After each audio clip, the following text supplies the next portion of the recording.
नमस्कार दोस्तों, वर्ग 2 चयन परीक्षा को मुश्किल से 40 दिन का समय यहाँ पे शेष रह गया है। ऐसी स्थिति में उम्मीद करते हैं कि आप लोगों के द्वारा तैयारी प्रॉपर वे में की जा रही होगी, बहुत अच्छे से सिलेबस को अपने कवर किया जा रहा होगा, प्रॉपर सिलेबस के अकॉर्डिंग मॉक टेस्ट लगाए जा रहे होंगे, प्रैक्टिस की जा रही होगी और स्कोर को अपने बूस्ट करने का हर संभव प्रयास किया जा रहा होगा। दोस्तों, आप लोगों के जो भी महत्वपूर्ण कमेंट आते हैं उस पर मैं वीडियो बनाने का जरूर प्रयास करता हूँ, उनका रिप्लाई देने का प्रयास करता हूँ। तो आज की इस कड़ी में भी मैं यहाँ पे आपके जो महत्वपूर्ण कमेंट आए हैं, और ये कमेंट ऐसे हैं जो इसके पहले आप लोगों के द्वारा नहीं किए गए थे, बहुत ही महत्वपूर्ण कमेंट है, उस पर वीडियो बनाने जा रहा हूँ। दोस्तों, किसी भी पॉइंट में आपको वीडियो को स्किप नहीं करना है और ना ही छोड़ करके जाना है। क्योंकि कुछ ऐसी बातें हो जाती है जो वीडियो के अंत में भी कह दी जाती है, बीच में कह दी जाती है, लेकिन अगर वीडियो को आप छोड़ करके जाते हैं तो उन महत्वपूर्ण बातों से आप वंचित रह सकते हैं। जी हाँ दोस्तों, छोटी छोटी जो बातें होती है वो हमारे सिलेक्शन के लिए बहुत ही ज़्यादा आईएमपी होती है, बड़ी बड़ी बातें तो सभी को पता होती है। तो चलिए दोस्तों, बिना देर किए, बिना समय गवाए, आपके ज़्यादा से ज़्यादा महत्वपूर्ण जो यूनिक कमेंट हैं उनको लेने का प्रयास करते हैं और वीडियो की हम शुरुआत करते हैं। तो आज मैं यहाँ पे सबसे पहला जो कमेंट ले रहा हूँ वो है सुमन रघुवंशी जी का। लिखते हैं कि सर प्लीज़ बताएं, अभी टेस्ट में जितने मार्क आ रहे हैं एग्ज़ाम में भी उतने ही आते हैं क्या? कोई टॉपर के अनुभव से बताएं।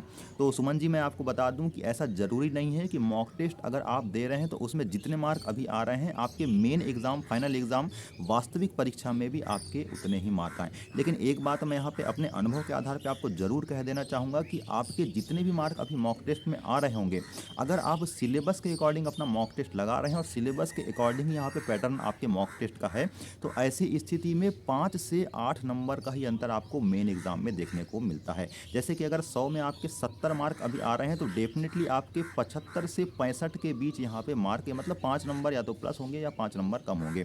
तो अगर मॉक टेस्ट में आप अच्छे नंबर ला रहे हैं तो मेन एग्जाम में भी आप अच्छे नंबर लाएंगे, इसकी संभावना यहाँ पे पूरी 100% बढ़ जाती है। बस थोड़ा सा यहाँ पे माइनर अंतर समझ में आता है। और मैं आपको एक बात बता देता हूँ कि परीक्षा की कठिनता पे भी डिपेंड करता है। अगर मॉक टेस्ट आप जो दे रहे हैं उसका लेवल आपका कठिन है तो आपके डेफिनेटली मॉक टेस्ट में कम नंबर आएंगे, लेकिन परीक्षा का लेवल आसान है तो परीक्षा में आपके नंबर यहाँ पे बढ़ जाने वाले हैं। इसका उल्टा भी हो सकता है कि मॉक टेस्ट आपका मान लीजिए कि सरल है तो ऐसी स्थिति में मॉक टेस्ट में आपके ज़्यादा नंबर आएंगे, लेकिन परीक्षा का लेवल अगर डिफिकल्टी वाला है तो परीक्षा में आपके नंबर कम हो जाएंगे। तो ये समझ करके चलिए कि आपके 5 से 8 नंबर का अंतर आपको मॉक टेस्ट के दौरान देखने मिल सकता है। इसके बाद यहाँ पे एक और कमेंट किया है कि सर मार्कशीट में मदर नेम में मिस्टेक हो गई है तो डीवी में कोई दिक्कत? देखो, डीवी में कोई दिक्कत नहीं होने वाली है। डीवी में आप बढ़िया एक क्या करेंगे, एफिडेविट बनवा लेंगे कि मेरी माता का जो वास्तविक नाम है ये है और यहाँ पे ये प्रिंट हुआ है, तो कोई दिक्कत यहाँ पे नहीं होने वाली है। एमपी टेट वर्ग 3 में इंग्लिश लैंग्वेज ली थी, मेंस में संस्कृत ले सकते थे? बिल्कुल ले सकते हैं। अगर आपकी पात्रता में आपने इंग्लिश लिटरेचर लिया था, आप सॉरी इंग्लिश लैंग्वेज ली थी सेकंड लैंग्वेज, तो आप उसको आप संस्कृत भी कर सकते हैं, इसमें कोई दिक्कत की बात नहीं है। इसके बाद एक क्वेश्चन और आया है कि 2018 में मेरे 103 मार्क थे और मैं गेस्ट फैकल्टी भी था, फिर भी नहीं हुआ मेरा सिलेक्शन। ये तोमर सुधीर जी ने कहा है। देखिए तोमर सुधीर जी, मैं आपको बता दूं कि आप गेस्ट फैकल्टी भी रहे होंगे और आपके 103 मार्क भी रहे होंगे, तब भी आपका सिलेक्शन नहीं हुआ, क्योंकि 104 105 वाले का यहाँ पे सिलेक्शन नहीं हुआ 2018 की परीक्षा में। मैं आपको बता दूँ, गेस्ट फैकल्टी से जनरल कैटेगरी ओबीसी वाले का नहीं हुआ 105 में, तो आप समझ सकते हैं कि जनरल कैटेगरी में 103 वाले का कैसे यहाँ पे सिलेक्शन हो सकता है। धाकड़ जी बोलते हैं, नीतीश धाकड़ जी, की जो नॉन गेस्ट हैं उनको जहर दे दिया जाए और सभी पोस्ट गेस्ट को दे दी जाए, जिससे कि नॉन गेस्ट फॉर्म ही फिल ना कर पाएँ। तो धाकड़ जी, आप इस प्रकार से चिंता ना करें। सरकार की एक पॉलिसी के तहत यहाँ पे गेस्ट को यहाँ पे रिजर्वेशन दिया गया है, संविधान में संशोधन करके, मतलब यहाँ पे रूल बुक में संशोधन करके, गजट में संशोधन करके। तो इसके खिलाफ भी यहाँ पे याचिकाएं लग चुकी है 50% को लेकर के। भविष्य में क्या चीज़ें हो सकती है उस पर आपको चिंता नहीं करना है। आपका वर्तमान में जो काम है सिलेबस के अकॉर्डिंग आपकी तैयारी करना, उसको प्रॉपर वे में करें। आपकी जो सीटें आपको मिली है पूरे मनोयोग से तैयारी करें, उसमें भी आपका सिलेक्शन जरूर यहाँ पे हो जाएगा।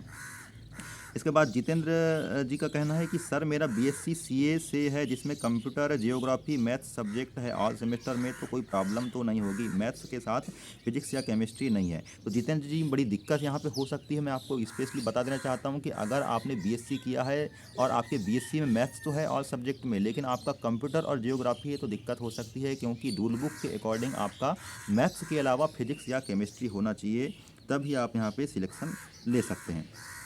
इसके बाद एनसीईआरटी जी के टॉपर्स, इनका कहना है कि बहुत सुकून मिला है, एग्ज़ाम डेट से तैयारी सब कर रहे हैं। जी हाँ दोस्तों, मुझे भी बहुत अच्छा लग रहा है कि फाइनली आपकी एग्ज़ाम डेट यहाँ पे घोषित कर दी गई है, और अब एग्ज़ाम डेट घोषित कर ही गई है तो परीक्षा भी डेफिनेटली होकर के रहेगी और आपको इसी प्रकार से यहाँ पे तैयारी करते जाना है। इसके बाद क्वेश्चन यहाँ पे एक बहुत अच्छा आया है कि सागर क्रिएशन जी, इनका कहना है कि सर ज्वाइनिंग अपनी ही सिटी में मिल सकता है क्या इसमें? तो बिल्कुल, अगर आप अच्छे मार्क लाते हैं, मेरिट में आप अच्छे स्थान को ग्रहण करते हैं, तो आपकी जो ज्वाइनिंग है आपकी सिटी में ही हो जाएगी। मैं बता दूं, मैं बालाघाट ज़िले से हूं और मेरी बालाघाट ज़िले में ही यहाँ पे ज्वाइनिंग हुई है। तो ज्वाइनिंग आपके ज़िले में क्या आपके गाँव में भी हो सकती है, अगर वहाँ पर पोस्ट खाली है और आप वहाँ पर उस मेरिट के स्थान को ग्रहण करते हैं, मेरिट के आधार पर आपका वहाँ पर सिलेक्शन होता है, तो ये सब चीज़ें हो जाएगी। पहले किस सब्जेक्ट का पेपर होगा, तो ऑफिशियली कुछ कहा नहीं जा सकता। ये रमेश धाकर जी का क्वेश्चन है कि पहले किस सब्जेक्ट का पेपर होगा, तो धाकर जी अभी कुछ नहीं कह सकते, ऑफिशियली कोई यहाँ पे अनाउंसमेंट नहीं हुआ है कि पहले आपका इंग्लिश का होगा, हिंदी का होगा या गणित का होगा। हाँ, लेकिन ये बात ज़रूर है कि 10 से 12 दिन का यहाँ पे एग्ज़ाम गैप है, तो पहले किसी का भी हो कोई दिक्कत नहीं है, आपको अभी से तैयारी करना है, ये सोच करके कि 15 अप्रैल को आपका पहला पेपर है।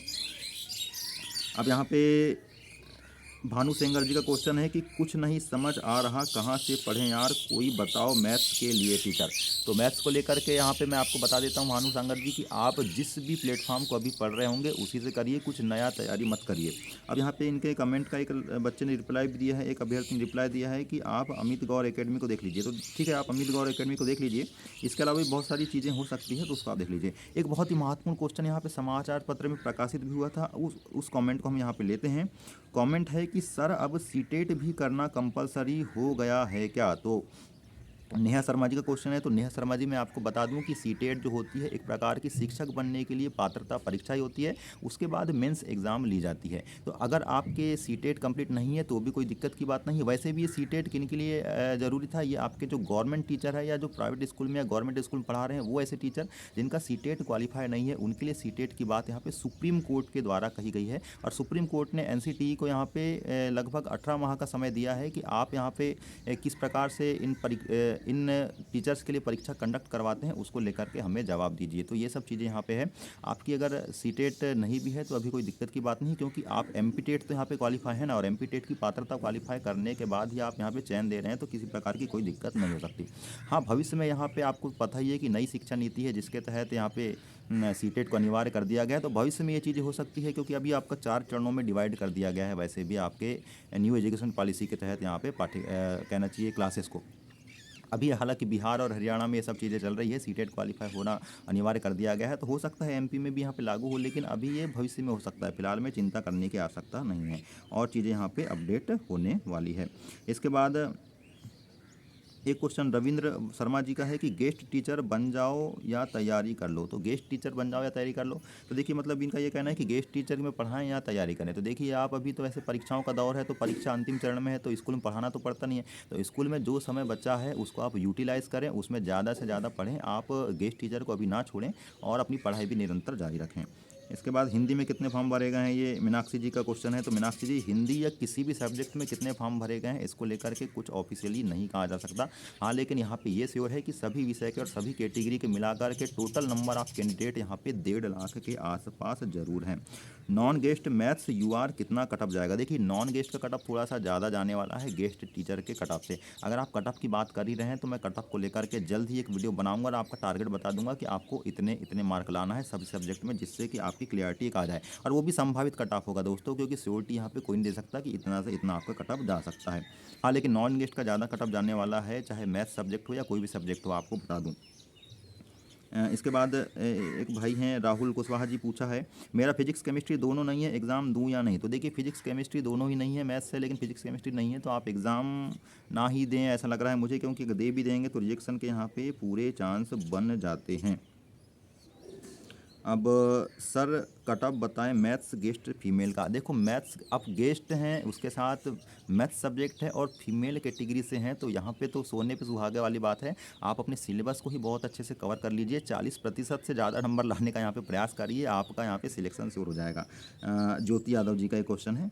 तो ऐसे तमाम प्रकार के अभ्यर्थियों के क्वेश्चन आ रहे हैं दोस्तों, बहुत ही ज़्यादा यूनिक क्वेश्चन भी लोगों के द्वारा किए जाते हैं। आपके दिमाग में भी, जहन में भी अगर किसी प्रकार का कोई क्वेश्चन है, कैसे तैयारी करें इसको लेकर के एक स्ट्रेटेजी को लेकर के बहुत ही अच्छा वीडियो मैं लाने वाला हूं फिलहाल में, कि 40 दिन में आपको किस प्रकार से क्या करना है आगे आपको देखने मिलेगा। तो किसी प्रकार के डाउट आपके किसी भी लेवल में हो, आपके चाहे फॉर्म भरने से लेकर के हो या आपकी तैयारी को लेकर के हो, स्ट्रेटेजी को लेकर के हो, आप मुझसे ज़रूर पूछें। छोटे छोटे ऐसे डाउट जो आपको पूछने की इच्छा नहीं होती उसको भी यहाँ पे बेझिझक पूछने का प्रयास करें, ये आपका अपना चैनल है, मैं आपके लिए ही हूँ यहाँ पे। अगर कोई भी चीज़ हो सकती है तो मैं जानकारी जुटाऊँगा, उसके बाद आपको बताने का प्रयास करूँगा, लेकिन बताने का हर संभव प्रयास मैं यहाँ पे करूँगा। दोस्तों किसी भी लेवल में आपको टेंशन नहीं करना है, धैर्य बनाए रखना है, आपका सिलेक्शन ज़रूर होगा, 40 दिन यहाँ पे बहुत होते हैं। हाँ, लेकिन इतने भी ज़्यादा नहीं होते कि बेपरवाह तरीके से तैयारी करेंगे तो सिलेक्शन हो जाएगा। तो आगामी जो भी अपडेट हो सकती है दोस्तों उसको लाने का प्रयास करेंगे। तब तक के लिए नमस्कार।